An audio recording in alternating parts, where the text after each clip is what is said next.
So I will typically get a lot of requests to restore damaged photographs.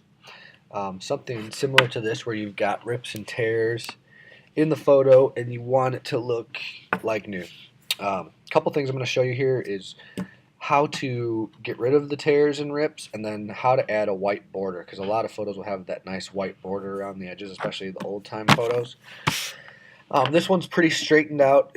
We just are going to repair the rips and tears in here, and the key thing I'm going to tell you is you want to be zoomed in close on the rips and tears. Do never edit a photo all the way zoomed out, because you're going to miss stuff that's important, and especially if you're working on a smaller screen, it's important to be zoomed in close on the areas that you're repairing. There's a lot of tools that you could use to repair with. I like using the clone stamp tool. There's other people that prefer a healing brush, and so it's really based on preference. There is way more than one way to do something in Photoshop, but the clone stamp tool is great because you can set you kind of will edit it yourself manually and pick and choose what you want to replace areas with.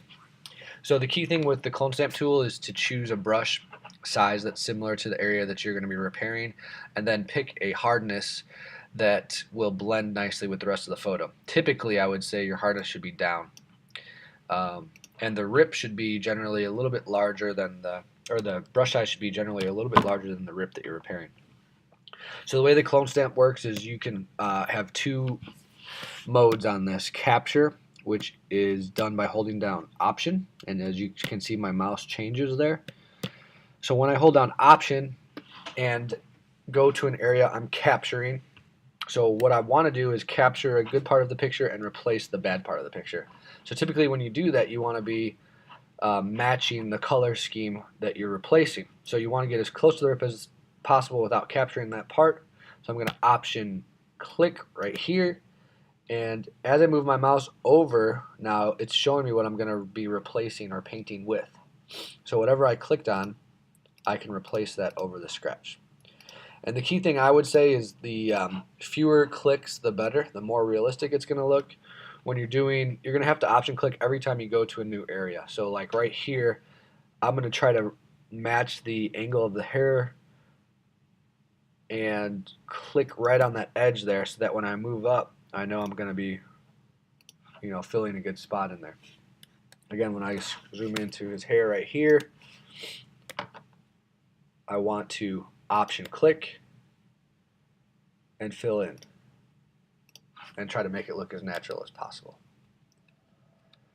So you just kind of go through and do that. Now your brush size may change based on what you're replacing. Like right here, that's a big chunk of photo that I need to replace. So I'm going to try my best to just use what I have to work with. I'm going to Option click right here, and I'm going to move up. Let's actually go a little bit lower here and just kind of try to fill in some of that. Looks pretty good. Attention to detail is very important. The other key thing that I did not do that you should always do is make a copy of your layer before you do anything, because what that'll do is if you completely mess something up, you can always revert back to the old version.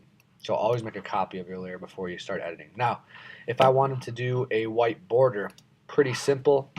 The way I would do it is just by adding some canvas space. So you have your two layers here.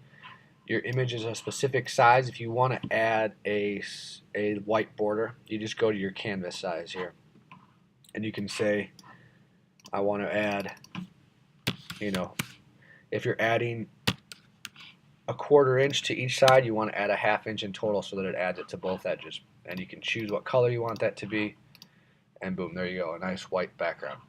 I would do that at the end after you have everything all cleaned up, and it'll look pretty nice.